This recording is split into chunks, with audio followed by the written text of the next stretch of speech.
Hi guys, welcome back. It's me, Bryce Gruber. So here's a story how I had Placenta Accreta with my 5th pregnancy, baby Millie, who's a few months old now. It's shockingly one of the most common pregnancy complications. It is very life-threatening and I really lived through it, and I want to tell you all about how Millie and me both survived.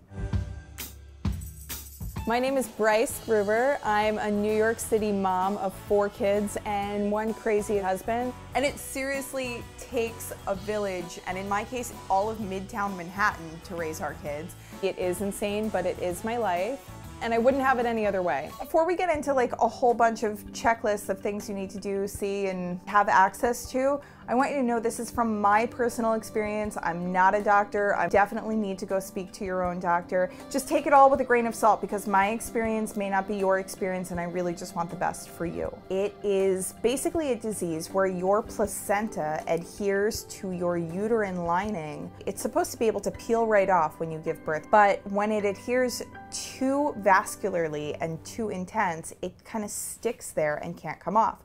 There are varying degrees of this, and it's actually what Kim Kardashian had during her last pregnancy, that when she delivered, she bled so profusely and so dangerously that they told her, listen, you're not having any more children that you're carrying to term anymore. There are 3 degrees of placenta accreta. Accreta, which means it's stuck too closely and too intensely to your uterine wall. Increta, which means those little vascular structures start to go through even deeper into the uterine wall, which makes it like even harder to peel it off. And percreta, which is what I had, means your placenta essentially becomes a fast-growing tumor attached too intensely to your uterine wall, go through it and start attacking the other nearby organs, your bladder and your bowels and basically everything in your pelvic floor. At some point, everything starts to shut down.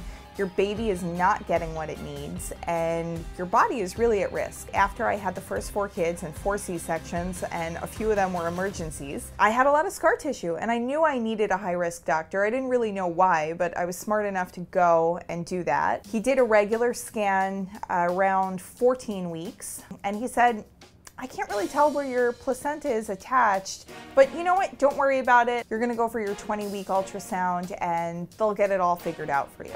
So I go for my 20-week ultrasound, and I'm expecting to see that the baby is growing, and I'm expecting to see her moving around. The technician in the room said, Ms. Gruber, can you hold on a second? I need to go get the doctor. By the time you get to your 5th kid, you know kind of what to expect, and that had never happened before, and I had been in that exact room several times before. Nice female surgeon comes in and she says, okay, you have a fair amount of scar tissue. Your baby looks healthy so far, but that scar tissue and the way your placenta has attached puts you at enormous risk, and we're just letting you know now, no matter what happens, this baby is coming early and you're gonna have to have a hysterectomy. What? How did we just go from a normal pregnancy, I'm barfing on things, to I'm gonna lose my uterus, my baby is gonna be born prematurely? So obviously I start crying. Thank God it was like the one time that I was like, Yosef, please come with me, because by the time you get to the 5th kid, you don't need your husband in the room for every appointment. My placenta was definitely in a bad place. It was something called full or complete placenta previa, which means it was covering where the baby would come out from. What goes from, we'll see you in a few weeks, starts spinning into like an out of control vortex of, we're gonna have to call in every surgeon. We're gonna have all the oncologists on staff. We're gonna have probably 30 or 40 surgeons and attending physicians that are going to be in the OR with you.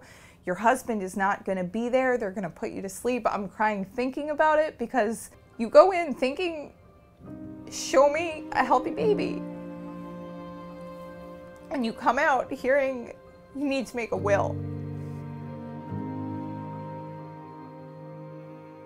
My husband and me are sitting there, and I'm thinking, what now? What do I do? And then I go to, why me? How did this happen to me? What did I do wrong? What did I eat wrong? How did I sleep wrong? How, like, what? Every C-section you have increases your risk because it's significant scar tissue. Every IUD that you've had increases your risk. It's scar tissue in your cervix. Even a regular delivery in the best possible way could leave scar tissue in your uterus. It's 1 in every 272 women experience some degree of this now. 50% of America has C-sections now, and sometimes they're very necessary. I would not have made it, and my children would not have made it through pregnancy 1 and pregnancy 2. We didn't have a choice. If you're considering an elective C-section, I'm not here to mom shame you. I just want you to watch the rest of this and consider the statistics and see kind of what I went through. Make up your own mind from there. 1 out of 272 though is a lot scarier than I thought I had signed up for. People are dying. I've had real friends that I've connected with in the past several months die, several, and their babies have died. And I don't want that for anyone else. And if we can save one person from making a better decision or a helpful decision, then this is worth it. The first thing I would tell you without a doubt is you need a high-risk OBGYN, and you also need to see if your insurance or local hospital will cover an MFM, a maternal fetal medicine expert, because they're gonna need to be there in the delivery room with you. The next thing you need to do is you need to find a hospital that has a level 3 NICU or higher. In reality, you're going to deliver early. They try and get you to about 34 or 35 weeks, which means you've got NICU time either way. I didn't make it that long, and most other girls don't make it to 34 or 35 weeks. Level 3 NICU is prepared for babies born at 32 weeks of gestation or before. That means they can handle babies that are like 3 pounds or so.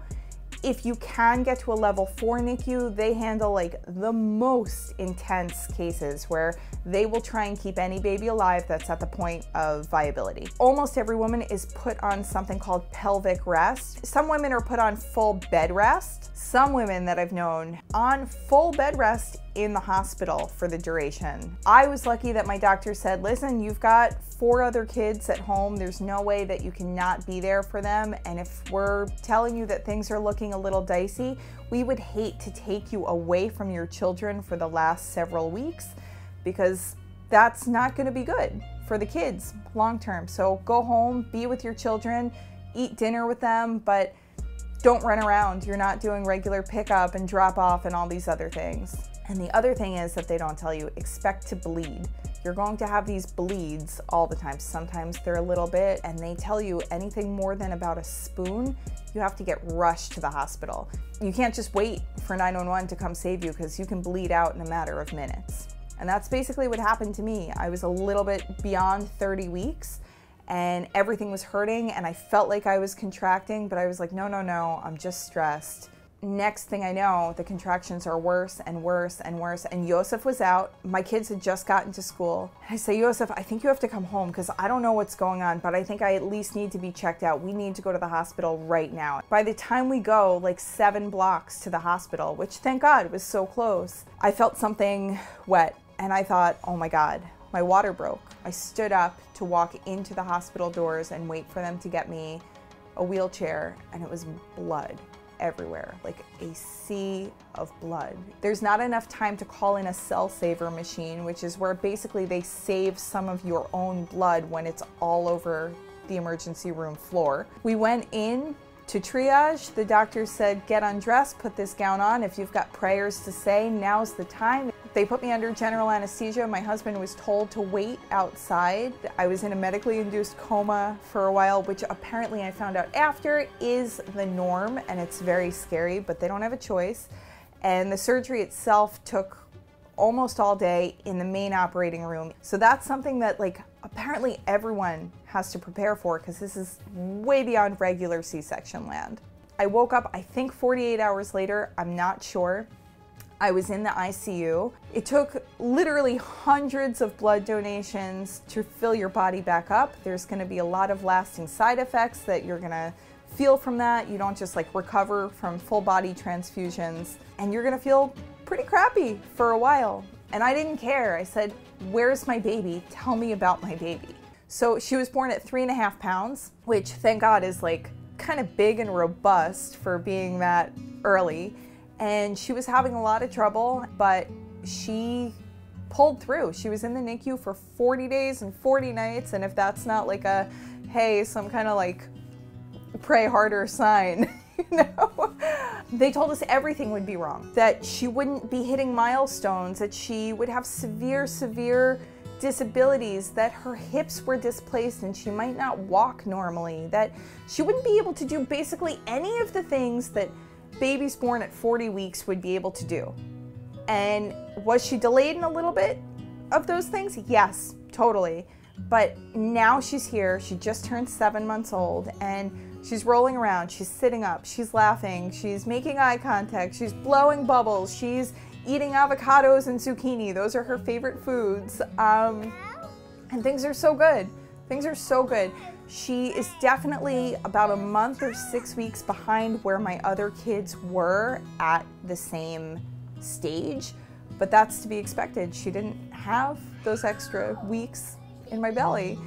All the things that were so scary, that she wasn't breathing, she couldn't eat, I don't want to say they're behind us, because I don't think I'm ever going to feel like those things are behind us, but they're behind her, and that's really all that matters. Beyond anything that you can do is surround yourself with good energy, and you need a support network. 7% of women who have this diagnosis do not survive. You don't make it off the operating table. You know, in my case, I had Percreta, so like half of my bladder was gone, which thank God it's a forgiving organ, but that's a whole thing. And once you get this diagnosis, you need to take it seriously and you need to have a support network. For me, the best place that I could have gone was actually the internet. I found other women who were battling the same battles that I was. They understood, they knew where I was, and they weren't like fluffing me up with like kind of BS hope. It was more, here's where you are. You're going into a battle. You don't